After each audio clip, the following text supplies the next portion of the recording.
And yeah, so while we have Jody here, I want to take some questions because many of you might have questions about mouthpiece related stuff. If you haven't already watched my video that I put out last week about tip openings, this is the number one question I was getting from people. Which tip opening? And I was getting this before I had this mouthpiece out, but now I'm getting it every day. So watch that video. Even if you don't want to get this mouthpiece, that's going to help you because the information is the same for all different mouthpieces. And a lot of people are confused. A lot of people end up getting too large a tip opening because they just don't have the right information for them. And in that video, I play the 5, 6, and 7 tip openings so you can hear. They all sound great. And this is something we're going to talk about with Jody, like making the different tip openings and what goes into that and why that's so important. But what's one of the great things about this mouthpiece is that the 3 tip openings are super consistent. So you don't, it's not like you need to get the 7 to sound, like you want to sound. You can get that sound on any of the tip openings. And for a lot of people, the 5 is all you really ever need. So watch that video if you have any doubt about tip openings. So, so Jody, when it's great, this project came together so fast, which was crazy because, and that, I guess, a lot of that has to do with you. You were really into it when, we started talking about it, and you really made it happen, which I appreciate tremendously. But also, like, you sent me mouthpieces, and among, you sent me a bunch of prototypes, but among them was like the perfect, they were all great as well, the prototypes you sent me. But the one you picked was my favorite, and I was hoping you were going to pick that one. Exactly. But so, what was amazing to me is like I said, all right, I want to do a mouthpiece like this. And you were like, that's a great idea. Let's do it. I think I know what you mean. And then, maybe you could kind of take it from there and explain, like, after we talked, like your process and how you ended up, making this design. Well, the reason we were able to do it relatively quickly is we're small enough, and I don't have to ask anybody permission to change gears because we were already mid-project, another thing. But you're BetterSax, and you were probably the premier saxophone influencer, and you're a great player. So I, took it very seriously from the beginning. Normally, if somebody wanted me to create a mouthpiece, we'd probably have to charge them those costs, which are considerable, the time and machine time and my time, my engineer's time, all that. But your idea was a good one. So basically you said, well, I want a little more pop than your HR Star. I want it a little darker than the Jet. And I want a big deep chamber in the back. And so basically we have to get the pop from closer to the tip. And, I had in mind that, kind of nice rollover baffle, but a nice bump there that would pop it. And what I was surprised at is when we put that deepness down after the baffle, it freed the mouthpiece up nicely. And so, the thing was I'm making a lot of prototypes to try and get this sound thing just bright enough, not, just darker than the Jet, this thing. And then I sent you 7s because I knew you liked 7 the most probably. So we made 7 prototypes, or tip opening 7. And once you got that, like I said, I'd done a project for somebody one time, and they picked the worst one, and I was really hoping, even the worst one, any one of these was all good. It was just like trying to get it right in the pocket. But I was hoping you'd pick the one that I liked too, and you did. So then we and it's a burning mouthpiece. It really is. It blows beautifully freely. It's got clarity and pop.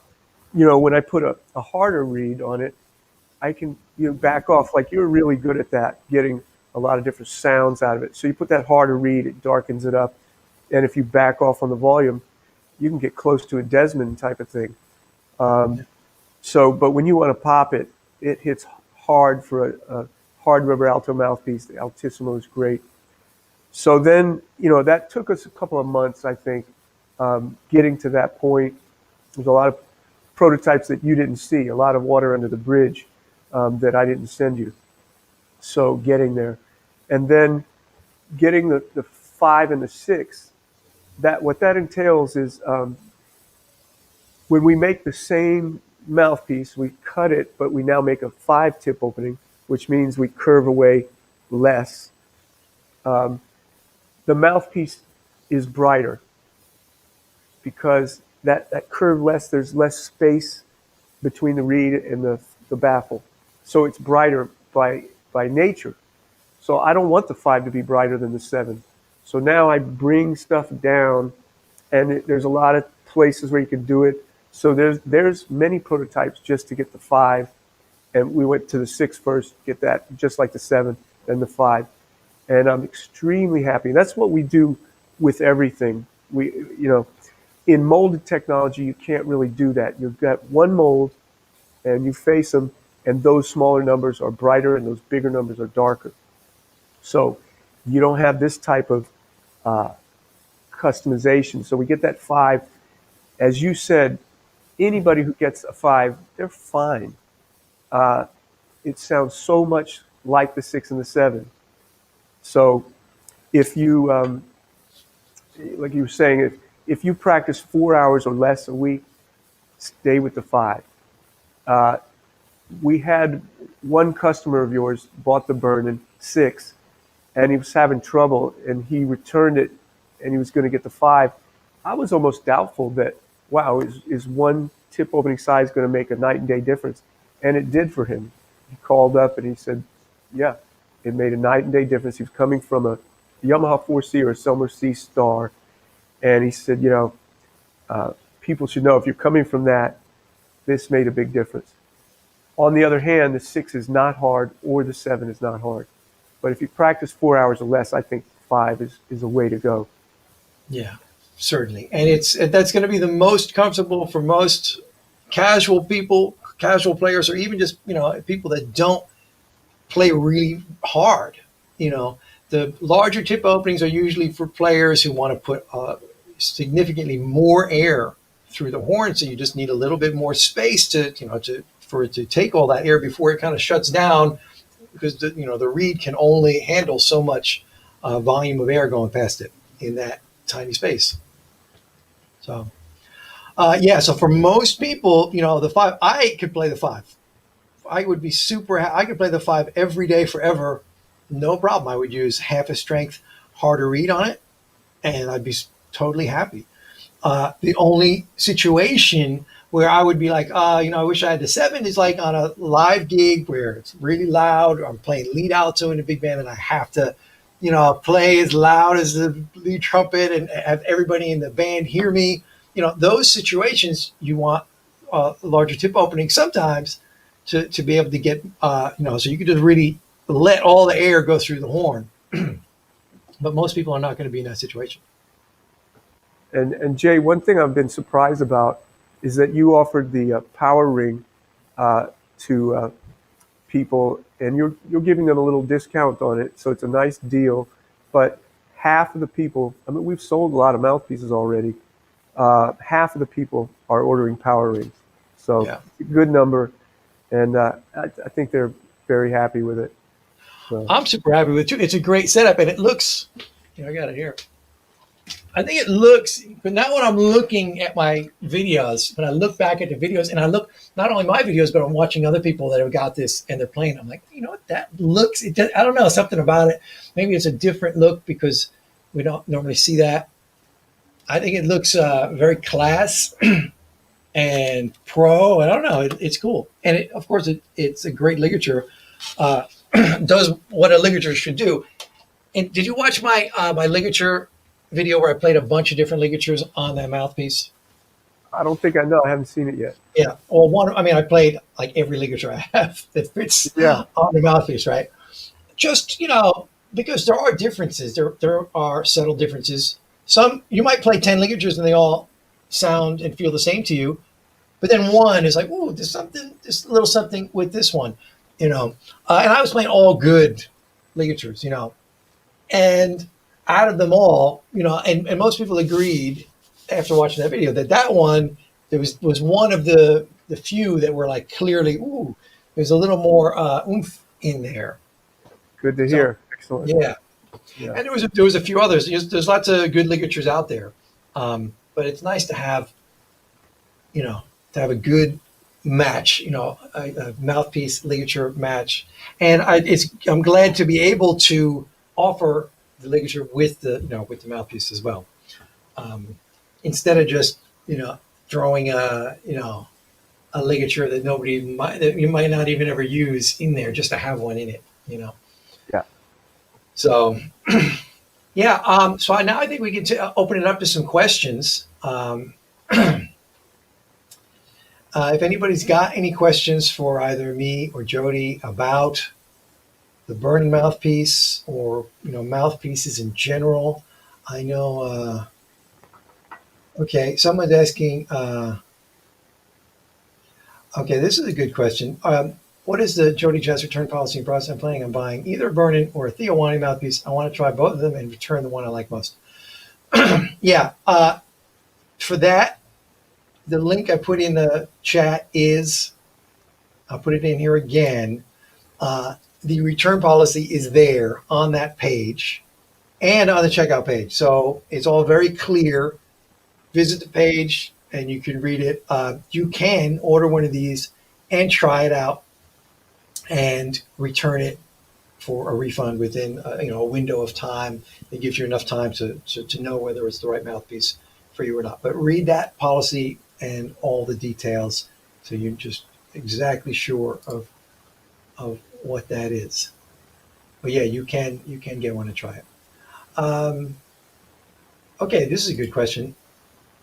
That's not the question. I clicked the wrong one, but where's your hat, Jody? I clicked the wrong one because they move. I go to click. I wear the hat when I haven't had a haircut or I haven't washed my hair. So I've had both now. I appreciate you getting a haircut for this live stream. Yes, just for the. Okay, so Jonathan is asking, I have a Meyer 6M. Could you tell me what will be the differences if I buy the Burnin one, please? Okay, maybe we might have slightly different answers. I mean, it depends on your Meyer, what you have. If you have just like the sort of Meyer you'd buy in a store over the last 20 or 30 years, those are all, I mean, I would say the one main difference already is the finishing quality and the consistency of, and I can say this because I've got a lot of JodyJazz mouthpieces and I've got a bunch of Meyers too. And that was a mouthpiece I used to recommend to my students for years, when I worked in music stores and stuff. It's a very common mouthpiece. But one thing I noticed when I started playing on, JodyJazz mouthpieces and other more consistent mouthpieces, that's very important. It's having that consistency from one to the next. So some of them you get lucky and it's pretty good, but there's so many people have been playing, and even ones that I've owned myself, I've been playing on it for a long time and realized, you know what, it's not even, and it's kind of holding me back. So I don't know what the case is with your particular mouthpiece, but that is very common, that there's some little unevenness in there. The other thing, and let's assuming that all other things being equal, and your Meyer is in good shape and is performing well for you, the sound differences that's going to be a much darker, less powerful mouthpiece usually. Whereas the Burnin, the idea is that you can have this dark warmth to it, but you also have access to this power and some brightness and volume. So it's much more versatile, especially if you're the type of person that wants to be able to use one mouthpiece for lots of different musical situations. And this one for me covers the whole gamut of everything I would want to do on the alto saxophone. Do you have another reply for that, Jody? Yeah, like you said, we don't know exactly how your Meyer plays, but even a very good playing Meyer is pretty free blowing, but this Burnin mouthpiece is very free blowing. So, but that means it's just a feeling. You blow into it, and it just accepts your air nicely. For the energy you put in, you get a lot of energy out. You get a lot of sound out. So it's really efficient working. And I agree with Jay. It's going to be probably a little brighter. It still has a good buzz to it, which a good Meyer has a good buzz. And the Burnin mouthpiece has that. Put a stiffer reed on it, and you can take that buzz away. So I think what you're going to find out is you've got a mouthpiece that's brighter, more powerful, but still can live in that jazz, middle of the road jazz thing when it needs to, and it can go over top when it needs to. Yeah. So and like he said, the consistency of these. The important thing of that is if you go recommend it to somebody, you want to make sure, or your teacher you recommend it to, so you want to make sure they get what you're playing, that they get what you're talking about, they get the same consistency. And I'm really, really proud of that on these. I've play tested every single one so far, and we've been on the money. We've been working at this for 21 years, and we're discovering things through the last 4 years. We've made so many improvements to our whole process that I think we're slamming it. So, you're going to get, if you buy one of these, you're going to get a great mouthpiece. For sure. Thanks for that, Jody. Thanks for doing such a great job on making these and, making them consistent. Because, I'm telling everybody that they're super consistent, and it's great to know that that you were following through on that with all of these. Yeah.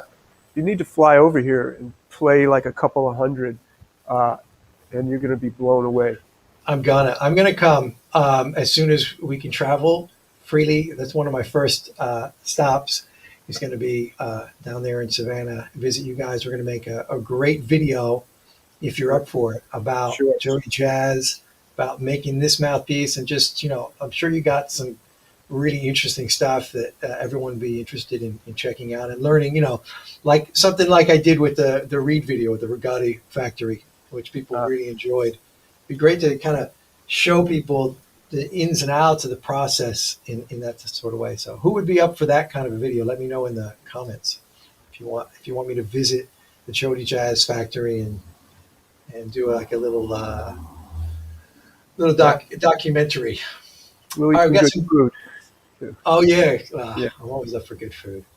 Let's take some more questions. This is another question I've seen, so this is good to answer this here. I use a 7 on my tenor with no issue. Would it be better to get a 5 on the Burnin, or should I match the opening that I use on tenor? And this is a great question. Okay, Jody's got an answer. 6, I think. But I would go deeper, Jay, and I would say, how many hours a week do you practice? What mouthpiece? What 7 is it? What reed do you use? Because those are all clues. But a lot of times tenor players play an alto that's 1 lower than their tenor mouthpiece.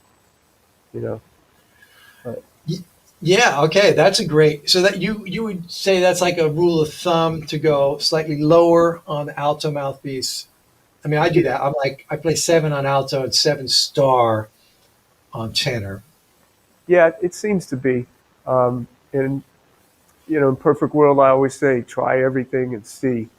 But it's historically, players were playing a 7-star tenor and maybe a 6, or in some cases, even a 5. But I think the 6 is a better choice. If you've got the chops to play a 7, you certainly have the chops to play a 6 alto. Sure. It also depends on what your 7, what is that 7 you're playing. So you have to, there's other variables involved. What kind of mouthpiece is it? Metal? Is it hard rubber? how much are you like mainly a tenor player and you just dabble with alto a little bit? There's a lot of things. And like Jody said, if you can try, that's a good idea. But yeah, maybe go for the six. I think that's where I would say, without knowing any other information, that'd be a good place to land. Yeah.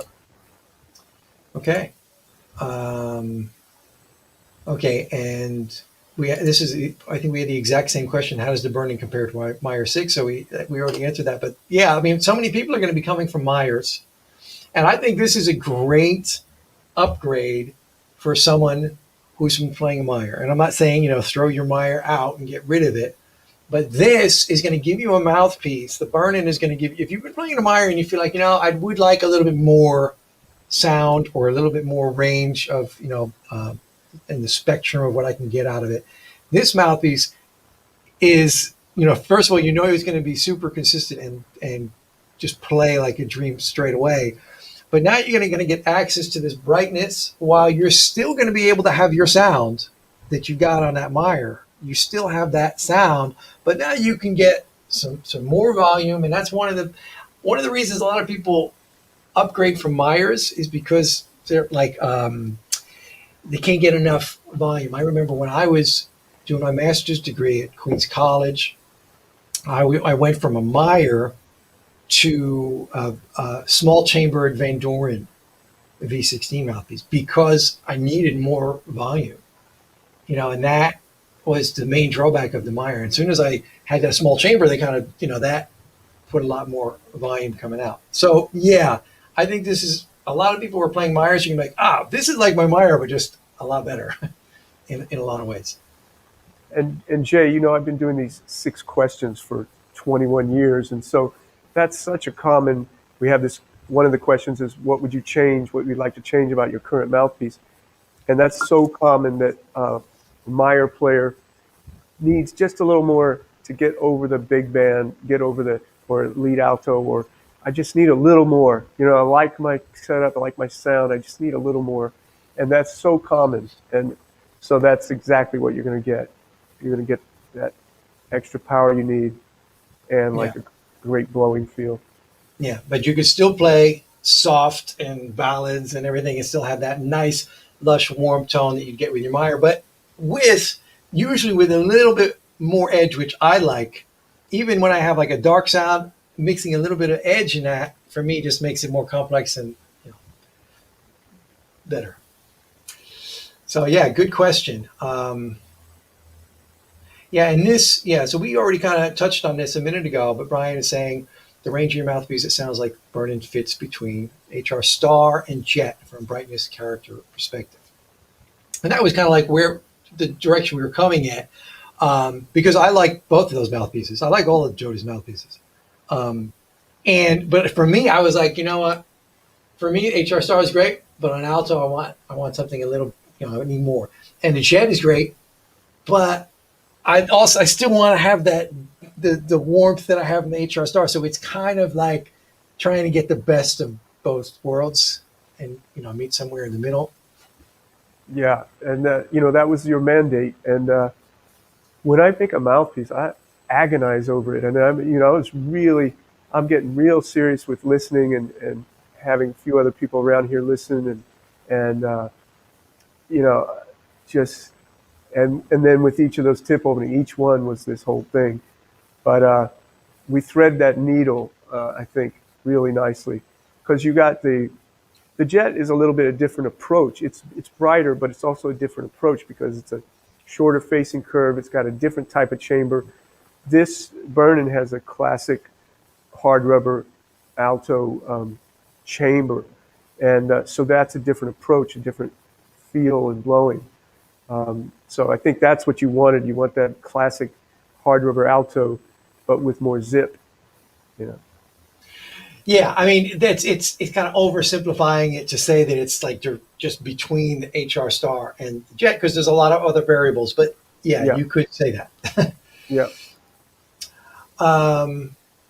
Okay, so Richard says, I've only been playing for 2 months. Can I expect to handle a 5 opening? That's a great question, Richard.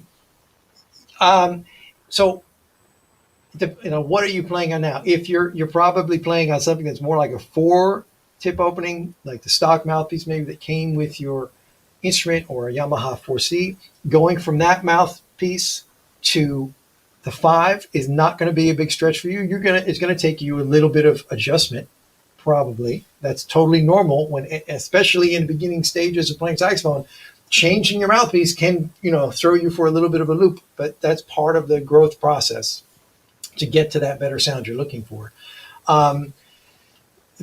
What you're going to probably want to do is go a half strength reed softer, or just be ready to maybe use a softer reed to get that to feel the same comfort level as the mouthpiece you're playing on now. What do you think, Jody? I agree, and I have a lot of experience again with these 6 questions that a lot of people are beginning. They're playing a Yamaha 4C, for example, or the stock mouthpiece. They're playing sometimes a 1.5 reed, or sometimes they're a little too soft on the reed in that beginning mouthpiece. So sometimes they might be able to stay with that beginning reed, depending on the strength, when they go to a 5. But imagine this now. If you have the Yamaha 4C is a well-made mouthpiece, and it's got a good consistency, so you're probably not being sabotaged with that.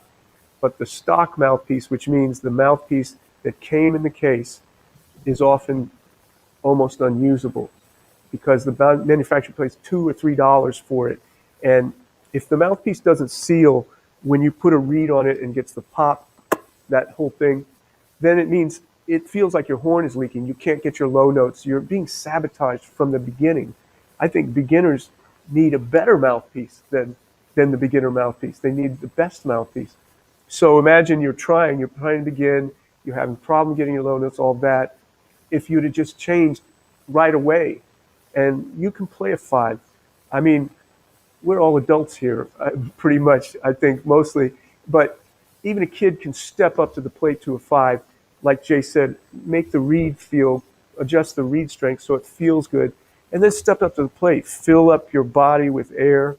I think a lot of people aren't using enough air when they begin to play. And if you use that air, you can handle. It's like going from a 28-ounce bat to a 29-ounce bat. Pretty much anybody could do that. You just get used to it, right? So I would say, and that's the thing. You might be playing a terrible mouthpiece, and you're just being sabotaged, and you might not succeed in this journey on the saxophone. So, most important part of the whole combination is this mouthpiece and the reed. So, I'd say go for it. And like you said, it might be much easier for you to play that 5 than your smaller tip opening if it's not a good mouthpiece. Definitely. And it's going to be fun. You're going to be in a zone of the sound. You don't really want to play classical music, do you? I mean, I'm not here. Not that it wouldn't be here. But people come into BetterSax, they want to play songs. They want to play, all kind of stuff. But most of them don't want to play classical. So all those beginning mouthpieces, stock mouthpiece, the Yamaha 4C, Summer C Star, that's a classical mouthpiece, trying to get you a dark, down on the farm sound, because the band director doesn't want to hear saxophones. They want a mouthpiece that keeps, I have a whole poster that shows this thing when band director in concert band, saxophones, you're too loud. And then the same kid gets to jazz band, and the band director says, I can't hear you, because they have the stock mouthpiece. So I say go for it.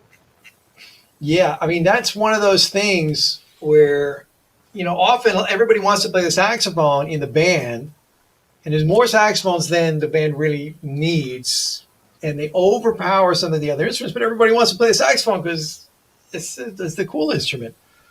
But we're still playing this old, I think they need to change the arrangements and the repertoire for a lot of these bands so, they can get more of the sax, so we don't have to be limited to. I've seen some of these middle school, junior high bands, and they have like 20 saxophone players, and it may as well just be a saxophone ensemble. I've been trying to get marching band guys to take that saxophone section and augment the brass section, use them and get them on a bright mouthpiece and pop that brass section. But they want a concert. Most band directors want a concert band that marches. So they want those saxophones just, to be. And so that most concert band saxophonists, marching band, they're playing a Selmer Sea Star with a hard 3.5 Vandoren, and they're pretty quiet. Yeah, and your experience, certainly my experience in the bands in school was you're too loud, you're playing too loud, you're playing too loud. So you get this habit, and that can develop a bad habit of not, like you said earlier, not putting enough air in filling up the the horn. saxophone. Yeah. And having a weak, tiny little sound on a saxophone, which, in the real world, that's not what you want. When you're on your own, and the saxophones that you're hearing on recordings, that's not what you're hearing. I did the sensible thing. I played clarinet in the concert band, because saxophone is just, it's a poor stepchild in the concert band. And you got to do it. You have to always be able to play the right sound and volume. So I was like, get the right tool for the right job. For sure. Here's another question. This is something we sort of touched on before, but I've been playing for about 9 months, and I use a Selmer Alto C double star. What do you think about this mouthpiece? That's a great classical mouthpiece, like we talked about, and it does what it's designed to do really well, which is to have a nice, controlled, pure sound that you can blend in a concert band with. That's the design, or play classical repertoire, with piano accompaniment, and blend in these sort of ensembles. It makes it very easy to play soft. You have a lower ceiling on how loud, and the sound is going to be very pure. So, you're not going to get that edge in the sound so much, and certainly not the power. So it's great for classical, but if you're looking to play other styles of music, you're going to be a little bit limited with that. Life is too short. We get mouthpieces into people's hands that have been playing the same mouthpiece for their old mouthpiece 10, 20 years or something. They try the first one on the tray and they go, whoa! And they start playing. I say, hey, try the next ones too, because you're going to be blown away by all of them. And people are like, oh, why did I never, try something? So you just never know until you try something. And it's not like like Jay pointed out, it's not a permanent move. You can return something or exchange it, So, a note on that, a lot of us, and it's not, myself included, I don't know what I started on, Yamaha 4C or whatever came. I had a Yamaha saxophone, so it was probably a 4C. Then somebody said, oh, you need to get a Meyer to upgrade so you can play in a concert band. The other thing, the reason why band directors will tolerate that Meyer is because it's not a super loud mouthpiece either, and it's something that you could play in a jazz band. You could also play it in the concert band, and do both. So it's good for that. As soon as you want to get a bigger sound or really kind of go in a more contemporary music direction, that's and by contemporary music I mean from the 40s on. That's when you want to, you might want to try some other things. But I stuck with that Meyer for forever. And it's fine. There's nothing wrong with it. It's nothing wrong with that mouthpiece. But I was missing out on this whole world of other possibilities, and kind of restricting myself based on, I don't know what, this belief. It's this sort of idea that, oh, you just get one mouthpiece and you stick with it. But I've been having so much fun trying different mouthpieces and experimenting and now designing mouthpieces. There's a whole world of other possibilities out there. So don't limit yourself. Jay, I don't know where you're from, but I guess you're not from Texas. Is that true? No, I'm from Long Island. Okay. And I always say this. In New York State, the guy's happy if you show up with a mouthpiece. And they don't mandate what you have to play. So you were able to play a Meyer in the concert band. If you were from Texas, no band director in Texas would let you enter that concert band without either it was Selmer Sea Star for most years, or Rousseau, or now maybe a Vandoren AL3, they will not let you into that band, and they're telling you what reed to play too, and it's the exact reed. So Texas is, and like most of the country, they're happy you show up, with a reed. Um, so it's a lot Yeah. looser there in Long Island, but in some bands, they will not let you come in with a jazz mouthpiece. Well, back in when I was in school, it was still the saxophone was still the devil's instrument, but they they let us play it. Yeah, Just not back in too the loud. 50s, you're not that old. Let's see. Let's take a couple more questions, and then we're gonna have to call it because it's getting late. But hey, thanks for everybody who's stuck around and listening to this. You have to really be into the saxophone to just hang out and listen to a live stream about mouthpieces. I mean, this is I could do this all day, personally. Let's take a couple more questions, and then we'll say we'll call it. So let's see what we got here. What I like about the 5C that I play is I can buy a couple years worth of Ligier American cut and still have money left over. Yeah, well, it's true. They are inexpensive. This is a good question here. What about a comparison between Burnin and Vandoren 16 S Plus A5 or A6? Yeah, that's a good idea, and I'm going to do that. I don't have the S Plus. I have the one they made before they put the pluses. I just have the Vandoren V16 S, and there was an issue with that mouthpiece, and I'm curious if they fixed that because my Vandoren V16 S I couldn't put on my Yanagisawa 991 Alto. It wouldn't fit because it just stopped at before you can get it far enough down to play in tune. So I had to remove the ring, the neck ring from my Yanagisawa in order to fit that mouthpiece on there. I guess maybe the chamber was too small or something like that. Do you know about that issue, Jody?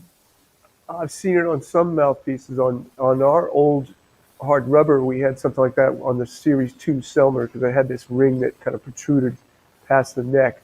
But we've changed that now.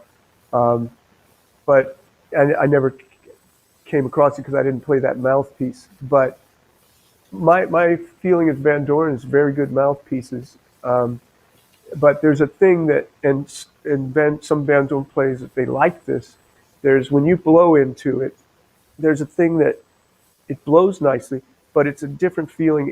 It hugs you a little bit. Like I feel guided in a way.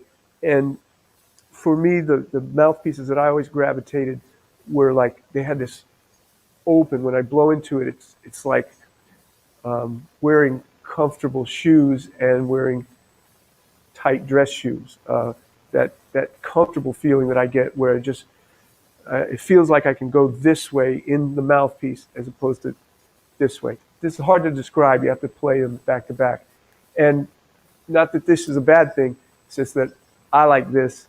And in the loft, when I was in New York and all these players were coming up, all the vintage stuff that they brought through, the classic ones, they were all like this. And that's what I like. And that Burnin has this compared to the Vandoren.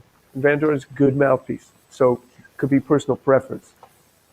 Yeah, that's a great. I'm going to do that. I'm going to make something like that on Instagram or even on YouTube, comparing those because that's a fair comparison, and they're in the same. They're in the same. We're comparing oranges to oranges there. So, and does that make sense to you? That thing, that tight feeling honestly, I haven't played my V16 in a while. I did play a V16 5, 6, 7, and 8. I had all tip openings in that, and I played them all at different times.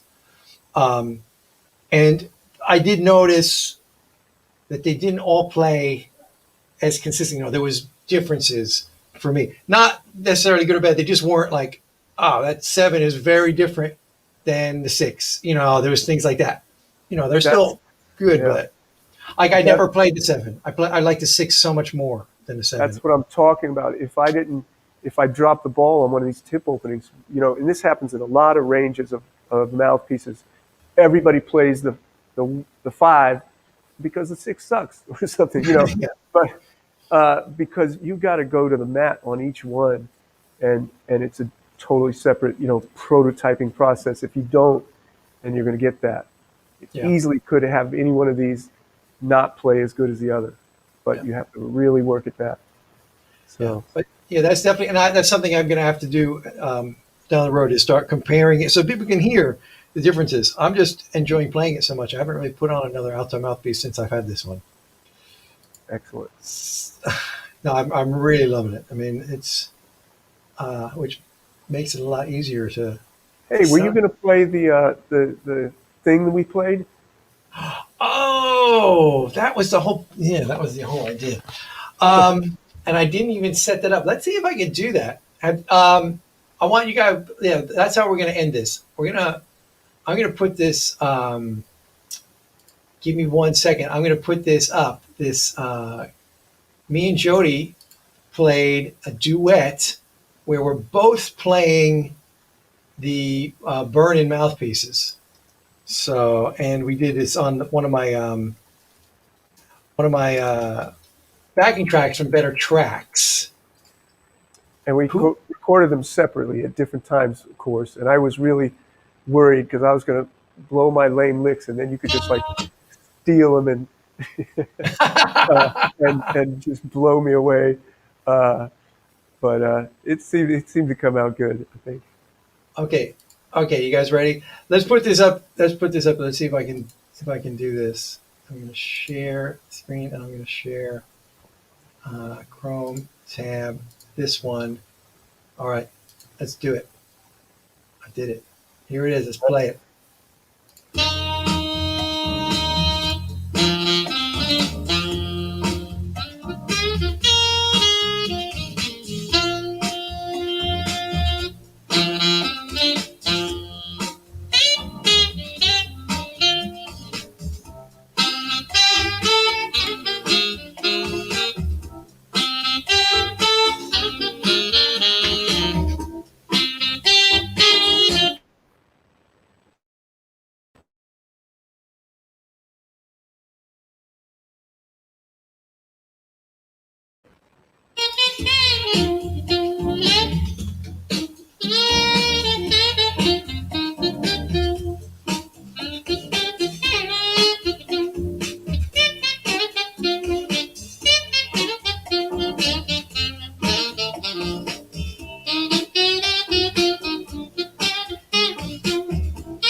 Yeah.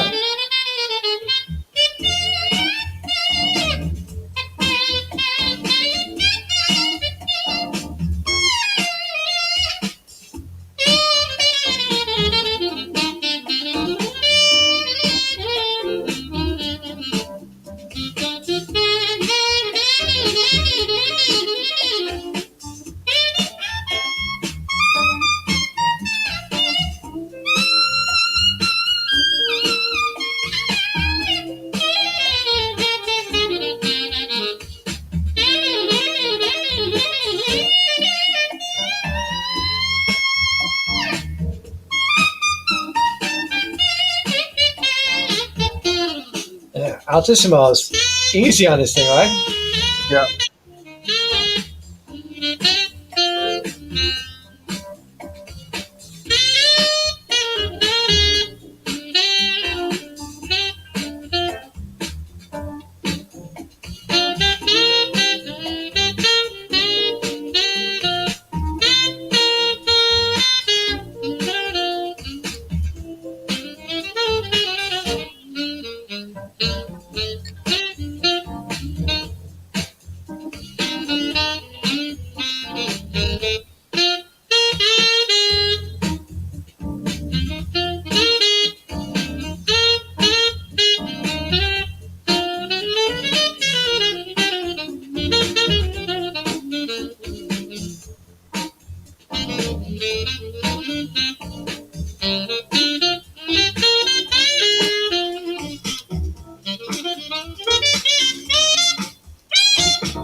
Yeah.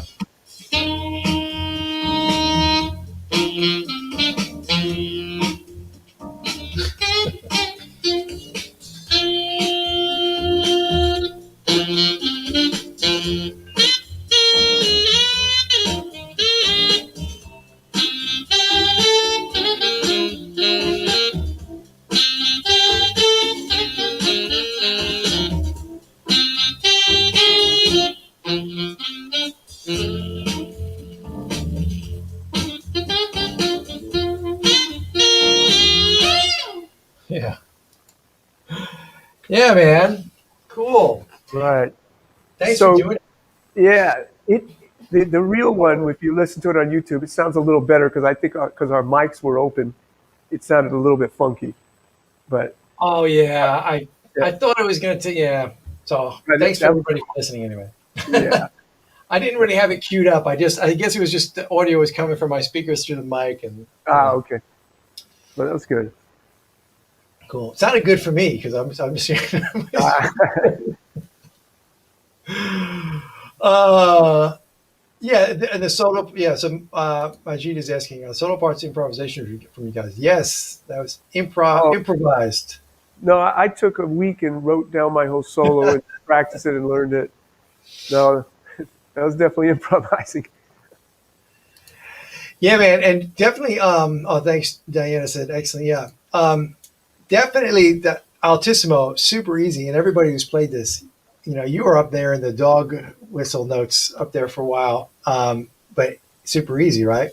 Yeah, yeah, And it's cool. You're listening to that. You can hear, and there's two slightly different sound concepts going on. Whatever mouthpiece you get, you're still going to sound like you. It's not like the mouthpieces you're suddenly going to sound completely different. You're going to sound like you, but you're able to, you know, a good match for the mouthpiece is just going to make you feel more at home, when you're playing, depending on what you're trying to do. yeah. And it is true. There are some mouthpieces that have some dead spots. You'll play up, and all of a sudden, you'll get past that second A, and it just dies or something, or So that's one mark of a good mouthpiece. It gets the whole range is even. So Yeah. And Abigail is asking, was I playing on the BetterSax? I was. There it is right there. I was. Um, so yeah. Okay. Thank you everyone for checking out the live stream, and anyone who's checking out the Burnin Mouthpiece. Congratulations to our winners. Thanks to Jody Espina for being with us and taking his time. He's very busy making great mouthpieces over there. So I appreciate you taking the time, man. It's probably lunchtime for you. So it's almost dinner time for me.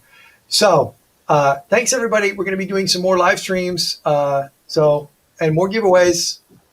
So see you soon. Bye-bye. See you, Jody. all right, bye.